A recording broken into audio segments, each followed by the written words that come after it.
What's up everyone? I've spent quite a number of hours over the past couple of days in my order hall on the training dummies, testing so many different openers. I've tried talents from Mark to Death to Death from Above, I've tried Deeper Stratagem and Nightstalker, you name it and I have tried it. So what I'm bringing you here are my two strongest openers for the amount of damage done within the first two cheap shots on a target, because that's what you're going to be doing in PvP. So for that reason, we aren't going to be using Nightblade in our opener for the 15% increased damage. I've tried it and the enemy debuff just doesn't make up for the amount of damage lost in the combo points you use on it and the extra global cooldown that it takes.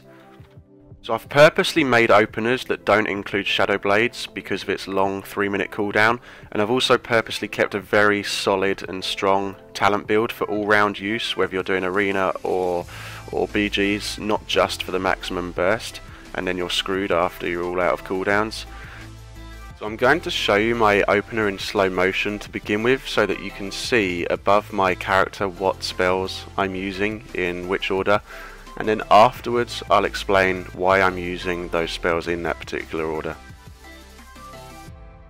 So this is going to be the first opener where the only talent that I change from my normal build is from Gloomblade to Master of Subtlety for the extra 10% damage. And this opener only uses one charge of Shadow Dance, so it can be used more frequently. In a PvP environment you can pop Cold Blood before you start the opener. So here we go, this is going to be the first opener with one charge of Shadow Dance.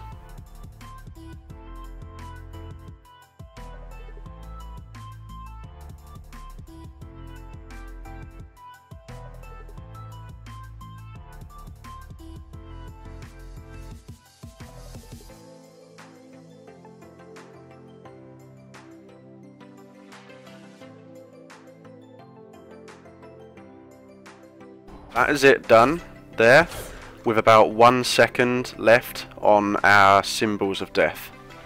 Now we head into our second opener. This one does do a bit more damage, but that's because you are sacrificing Subterfuge for Nightstalker, and this is also going to use both your Shadow Dance charges for maximum damage. So this opener I would recommend simply for just having fun with in BGs. It's not really going to do you much use if you don't kill them in this opener, because then you have no Shadow Dances, you've got no Subterfuge for more peels with your cheap shots. So here we go with the second opener.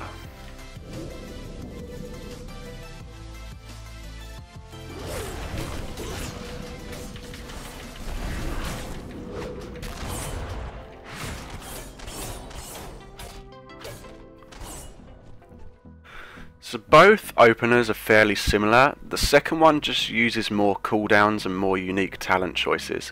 So let me explain the theory behind my first opener, which I would advise using above the more powerful one because it can be used more often.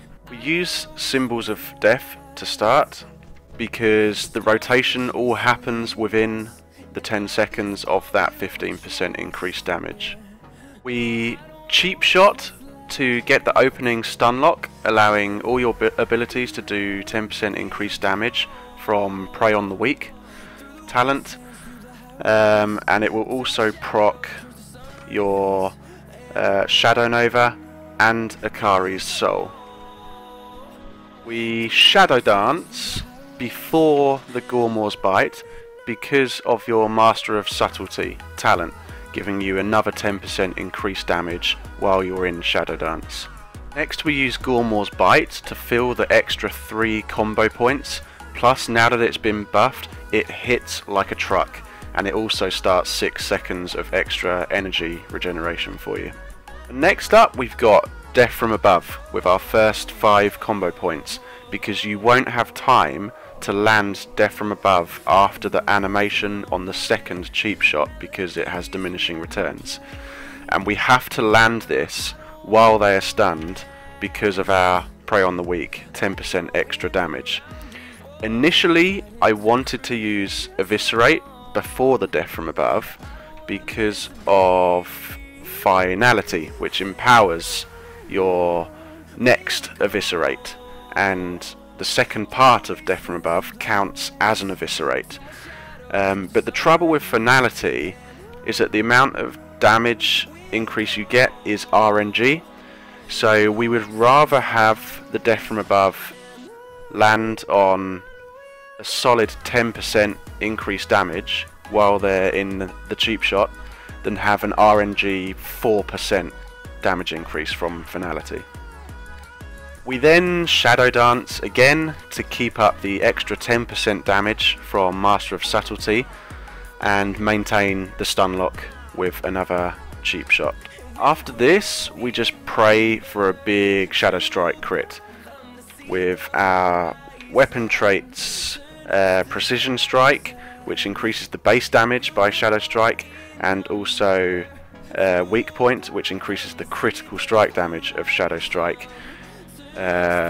We can hit really hard just by spamming Shadowstrike. So if you get a big crit there, it's game over. It really is for whoever you're attacking. And of course, this will proc Akari's Soul and Shadow Nova weapon traits again. And finally, we just finish off with a Finality empowered Eviscerate, with Finality proccing after our Death from Above. So that pretty much wraps it up, guys. I'm not an absolute god on Rogue. I was over 2k in Arena last season in Legion, so I like to think that I know what I'm doing most of the time on Rogue. I'm looking forward to also hearing if any of you guys have got slight improvements or adjustments to make in my opener.